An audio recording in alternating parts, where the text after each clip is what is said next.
मंडळी, welcome to my mini blog. तर सकाळी 6 वाजता उठून आहे ना, इथे 6:30पर्यंत आम्ही चाललो होतो. थोडा अंधारच होता आणि खूप धुकं पडलं होतं आणि खूप थंडी होती, कारण कॉटेजला ना पाण्याचा टँकर येणार होता.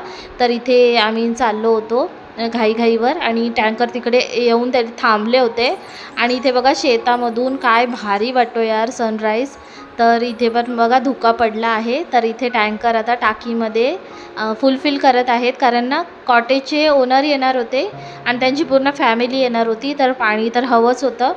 तर त्याच्यानंतर आम्ही सर्व कामं उरकून आहे ना, साफसफाई करून काहीतरी आणायला चाललो होतो, चिकन आणायला चाललो होतो. चिकनचं सर्व मेनू ठरला होता.